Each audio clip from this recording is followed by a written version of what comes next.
জয়গুরু সকলকে জানাই শুভেচ্ছা এবং যথাস্থানে প্রণাম।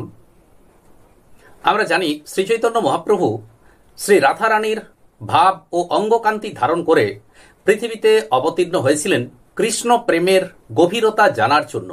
তবে তার আবির্ভাবের কারণ হিসাবে আরও বিভিন্ন কারণ শাস্ত্রে বলা আছে, যেমন কৃষ্ণ ভক্তি প্রচার, কৃষ্ণ নামের মাহাত্ম্য প্রচার, কলির জীবের প্রতি করুণা প্রদান ইত্যাদি।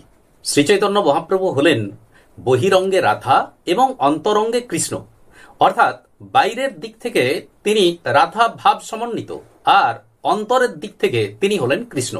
এই ব্যাপারটিকে যদি একটু ঘুরিয়ে বলা হয় যে বাইরে রাধা ভাব এবং অন্তরে কৃষ্ণ তিনি হলেন শ্রীচৈতন্য মহাপ্রভু, তাহলে বাইরে কৃষ্ণ ভাব এবং অন্তরে রাধা ভাব তিনি কে?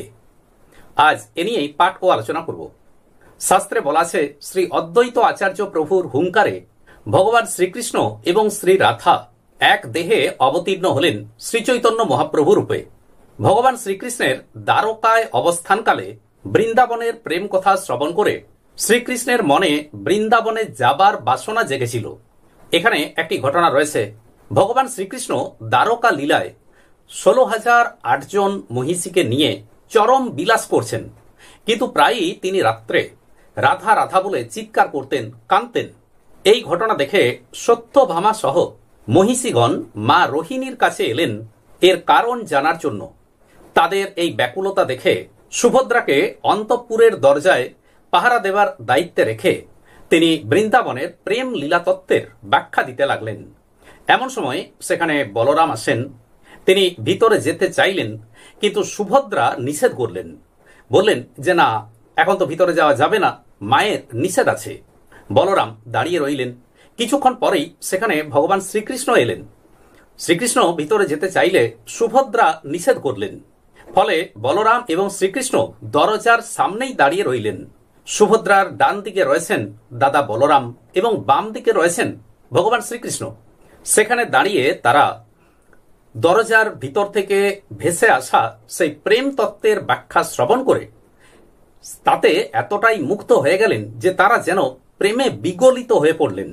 বৃন্দাবনের মধুময় প্রেম তত্ত্বের কথা শ্রবণ করে তারা প্রেম বিগলিত হয়ে তারা তিনজনে যেন বিকলাঙ্গ হয়ে পড়লেন। কিছুক্ষণের মধ্যেই সেখানে মহর্ষি নারদ এসে হাজির। তাদের এই প্রেম বিগলিত রূপ দেখে মহর্ষি নারদ হাত জোড় করে দাঁড়িয়ে রইলেন। কিছুক্ষণ পর ভগবান শ্রীকৃষ্ণ বললেন, আজ বহুদিন পর বৃন্দাবনের সেই প্রেম তত্ত্বের কথা শ্রবণ করতে পারলাম। নারদের উদ্দেশ্যে ভগবান শ্রীকৃষ্ণ বললেন, নারদ, আজ বড় আনন্দের দিন। বহুদিন পর সেই বৃন্দাবনের মধুময় প্রেম তত্ত্বের কথা শুনতে পেলাম। এখন তুমি আমার কাছে কিছু বর চেয়ে নাও।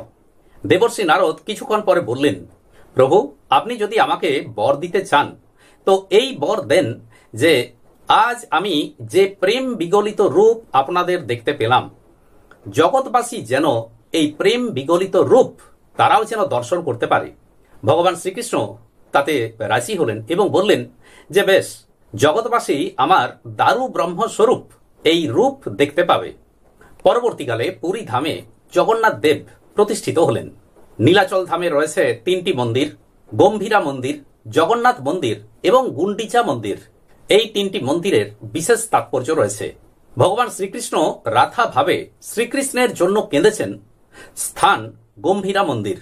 রাধার বিরহে শ্রীকৃষ্ণ কেঁদেছেন, স্থান জগন্নাথ মন্দির।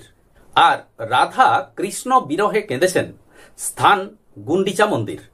তাই দেখতে পেলাম যে বাইরে রাধা এবং ভিতরে কৃষ্ণ তিনি হলেন শ্রীচৈতন্য মহাপ্রভু, আর বাইরে কৃষ্ণ ভিতরে রাধা তিনি হলেন জগন্নাথ দেব।